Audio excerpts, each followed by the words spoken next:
Querido amigo de María Visión, bienvenidos a este programa en el que nuevamente pues nos ponemos delante de la palabra de Dios para recibir de ella toda bendición. Hoy nos vamos a poner en el papel de los discípulos de Emaús. Este texto maravilloso de San Lucas, situado en el capítulo 24, de los versículos 13 a 35. Nos relata pues esta narración conocidísima, ¿no? La aparición de Jesús a los discípulos de Emaús. Dice así: aquel mismo día, el primero de la semana, dos de los discípulos de Jesús iban caminando a una aldea llamada Emaús, distante de Jerusalén unos 60 estadios. Iban conversando entre ellos de todo lo que había sucedido. Mientras conversaban y discutían, Jesús en persona se acercó y se puso a caminar con ellos, pero sus ojos no eran capaces de reconocerlo. Él les dijo: ¿qué conversación es esa que traéis mientras vais de camino?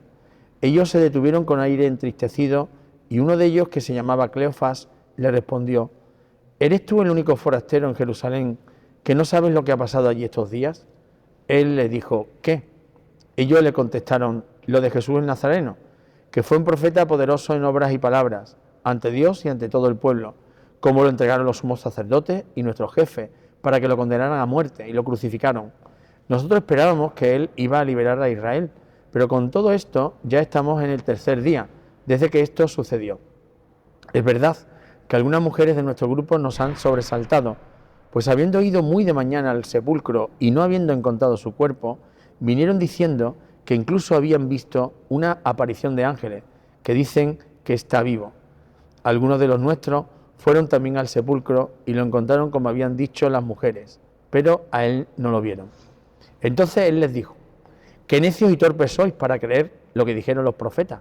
¿No era necesario que el Mesías padeciera esto y entrara así en su gloria? Y comenzando por Moisés y siguiendo por todos los profetas, les explicó lo que se refería a él en todas las escrituras. Llegaron cerca de la aldea donde iban y él simuló que iba a seguir caminando, pero ellos lo apremiaron diciendo: quédate con nosotros porque atardece y el día va de caída. Y entró para quedarse con ellos.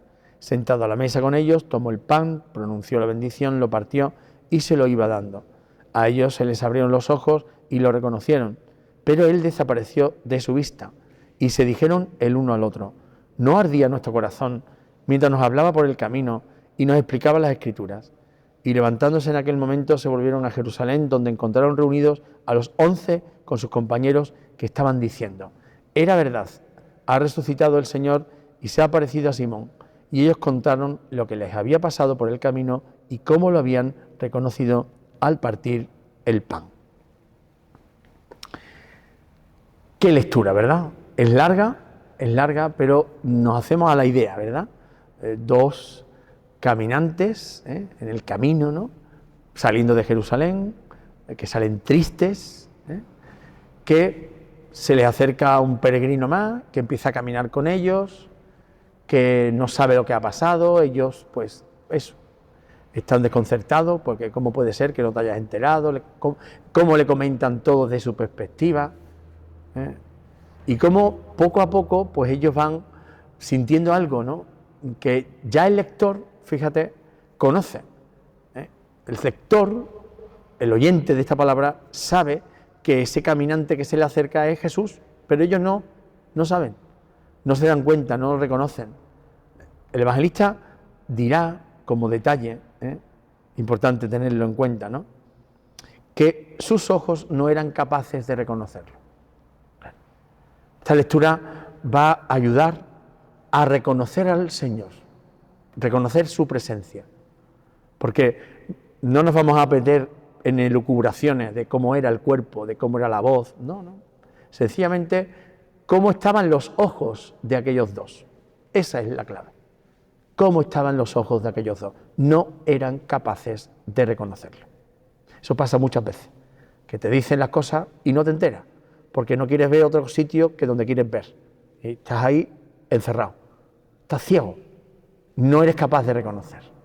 Entonces hay un proceso largo en el que ellos al final reconocen, porque al final, sentado, ¿no?, a la mesa, cuando parte el pan, dice que se les abrieron los ojos.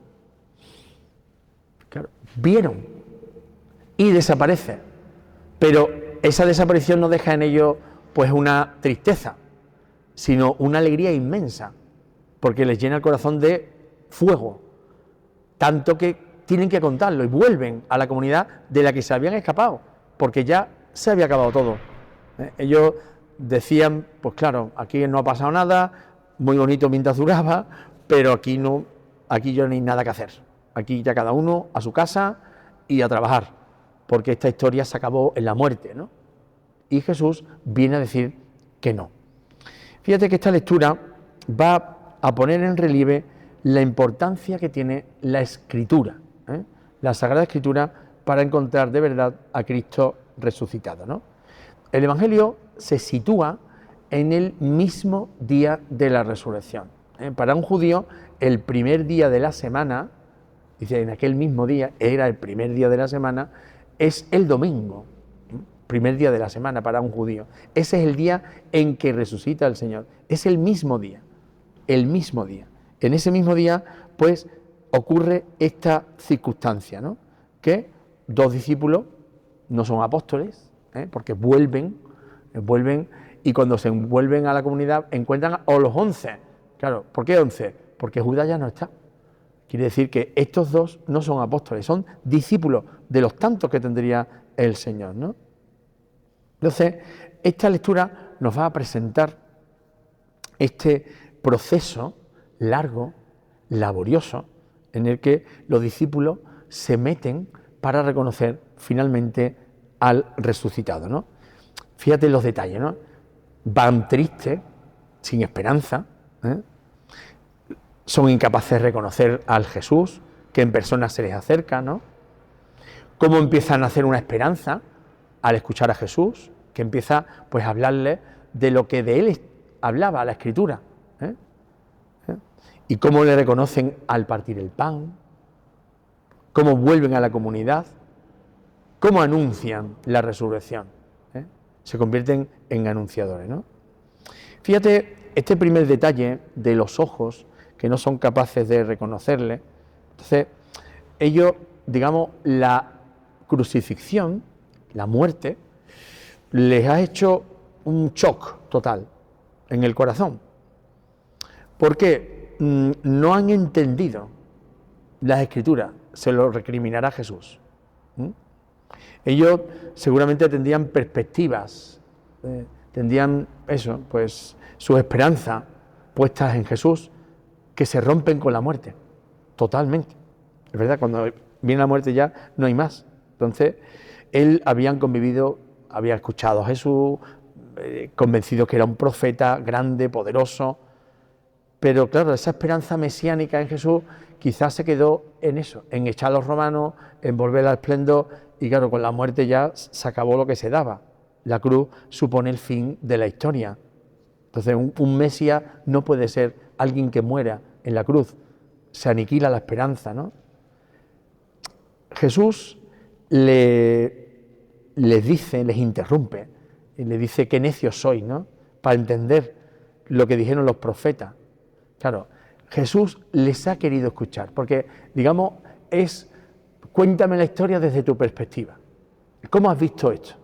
¿Cómo has visto mi muerte? ¿Cómo has visto todo esto? Que ahora te voy a contar yo la perspectiva de Dios. ¿Qué hace Jesús? Parte de la Escritura, ¿vale? Para contar lo que Dios le está queriendo decir, pero no lo acaban de entender. Se lo dice, han meditado tantas las Escrituras, se está refiriendo a un pueblo que medita y ama las Escrituras, pero no las entendió. Entonces, ¿qué les está diciendo Jesús al recurrir a la Escritura? Pues que la cruz no es la derrota final, sino la victoria definitiva. Es la fidelidad incondicional de Dios, que nos ama hasta el extremo, hasta entregar a su Hijo. Es decir, que el camino no acaba en la muerte, sino que a través de ella conduce a la gloria. ¿Y cuál es la gloria? La comunión eterna con Dios.